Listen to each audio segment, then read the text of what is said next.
শুধু গৌর ভক্তবৃন্দ, মানুষের জীবনে অনন্তকালের দুঃখ দুর্দশার মূল কারণ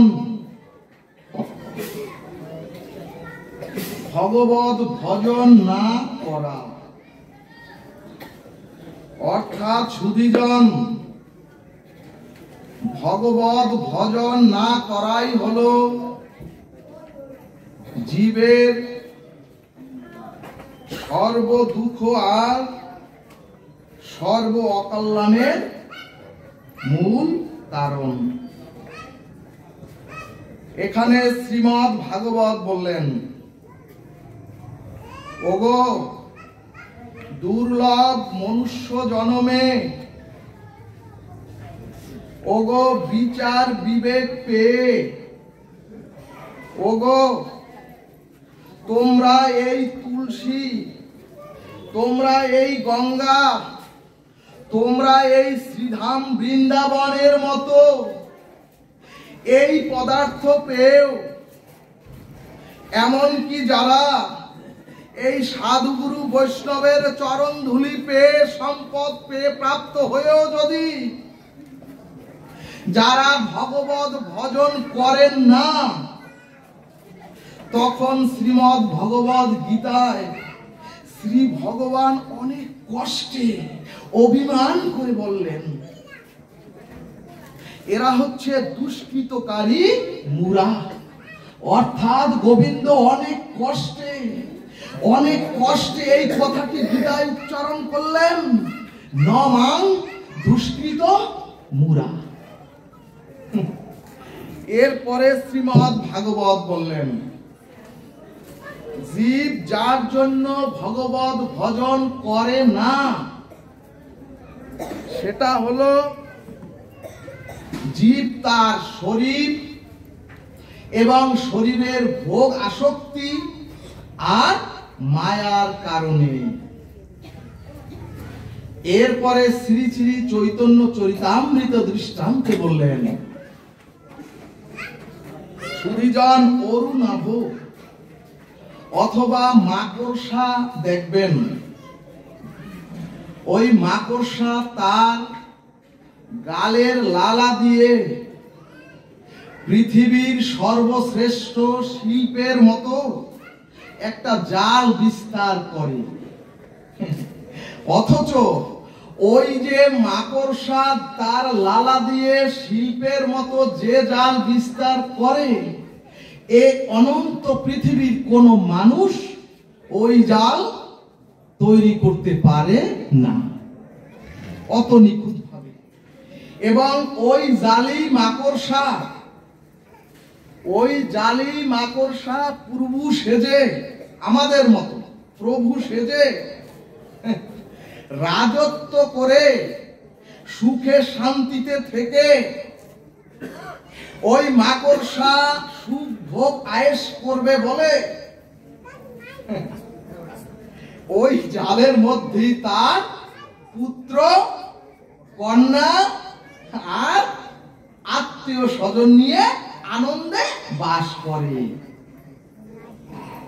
কিন্তু সুধীজন, ওই মাকড়সা তো জানা নাই, ওই মাকড়সার তো জানা নাই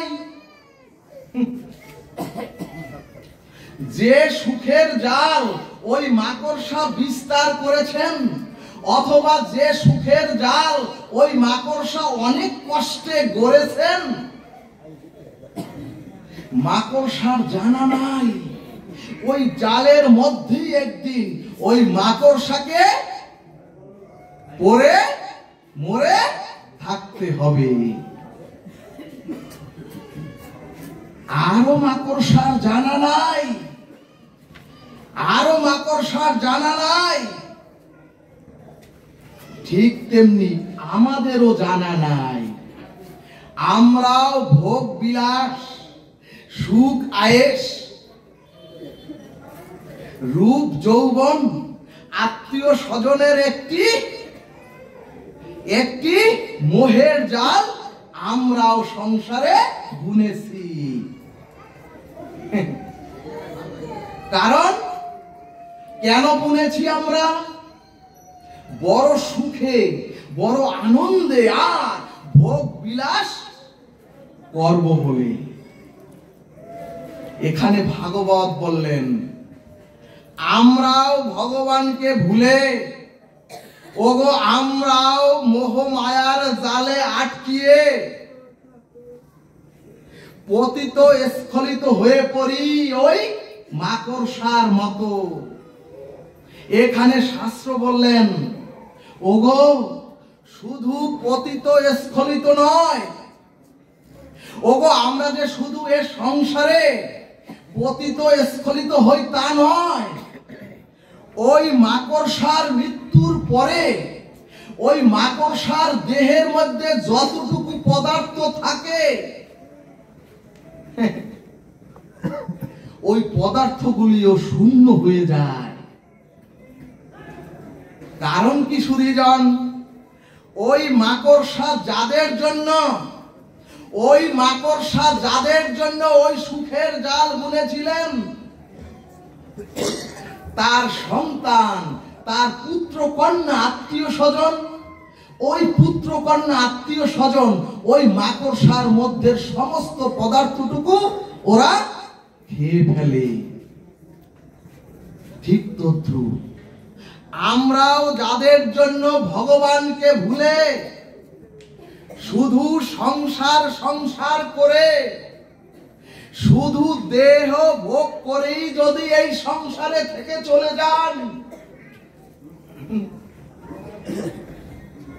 অর্থাৎ যদি সংসারে থেকে শুধু আমার স্ত্রী, আমার স্বামী, আমার পুত্র, আমার কন্যা, আর যদি ভাবেন এরা ছাড়া আমার আর জীবন চলবেই না, এরা ছাড়া আমার আর কোনো গতি নাই, এখানে ভাগবত বললেন ওগো এদের আসক্তিতে যখন জীবের জীবন সংসারে থেকে পরিচালিত হয়,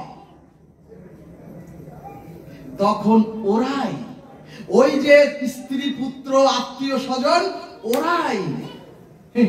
ওরাই আমার বিবেক চেতনা, আমার হরি ভক্তি, আমার আত্মকল্যাণের পথকে ওরাই কুরে কুরে খেয়ে আমাকে আপনাকে পতন ঘটিয়ে দেয়। সুধীজন এই কারণেই ভাগবত বললেন ওগো ভগবত ভজন না করতে পারলে বড্ড ক্ষতি হয়ে যাবে। সুধীজন এই ক্ষেত্রে শ্রী রামকৃষ্ণ বলছেন ওগো ওগো সংসারে থেকে যিনি 25 মণ কাঠ কাঁধে ঠেলেও, সংসারের জঞ্জাল ঠেলেও দিনান্তে যে একবার গোবিন্দকে স্মরণ মনন করেন, তিনি হচ্ছেন এ সংসারের মহা সাধক। জয় নিতাই গৌর হরি বল। কারণ সুধীজন এই বেষ্টি রূপ শরীরে ওই সমষ্টির শক্তি সঞ্চারিত হয় বিধায়, অর্থাৎ বেষ্টি রূপী এই জীব ওই সমষ্টি রূপী ভগবানের শক্তিতেই আমরা প্রত্যেকে শক্তিমান। ভক্তগণ এখানে মহাজন বললেন ভগবানকে মান্যতা দিয়ে ভগবানের আদেশ নির্দেশ জীবনে যদি গ্রহণ করতে না পারি, তাহলে আমি আপনারাও ভবরোগে আক্রান্ত হয়ে আপনাদের চিত্ত বৃত্তিও অসুস্থ হয়ে যাবে।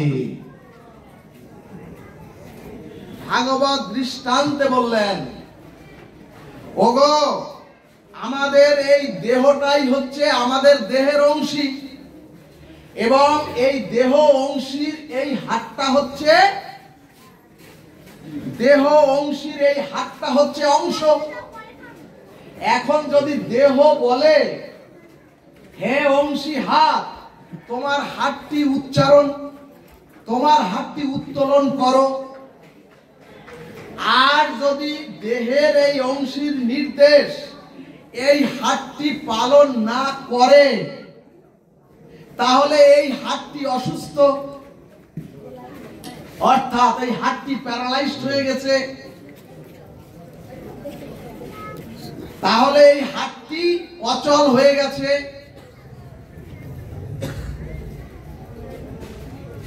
সুধীজন, একদম ঠিক তেমনি যারা ঈশ্বরের ভজন করে, ঈশ্বরের নির্দেশিত পথে চলেন না, ভাগবত বলছে আমি না, তারাই এ জগতে অসুস্থ, তারাই এ জগতের মানসিক বিকারগ্রস্ত। চৈতন্য ভাগবত বললেন, ওগো, যে নদী সাগরের সাথে যুক্ত না, সে তো একটা মরা নদী। ঠিক সেই রূপ চরাচরে মনুষ্য প্রাপ্ত হয়ে এসে যে জীব ভগবানের সাথে যোগসূত্র নাই, সেও কিন্তু একরকম মৃত। অর্থাৎ যার ভজন সাধন নাই, চরাচরে মনুষ্য প্রাপ্ত হয়ে যার আত্মজ্ঞান নাই, যার আত্মবিবেক চেতনা নাই, সে যদি নিঃশ্বাস প্রশ্বাস করেন, তিনি মূলত মৃত।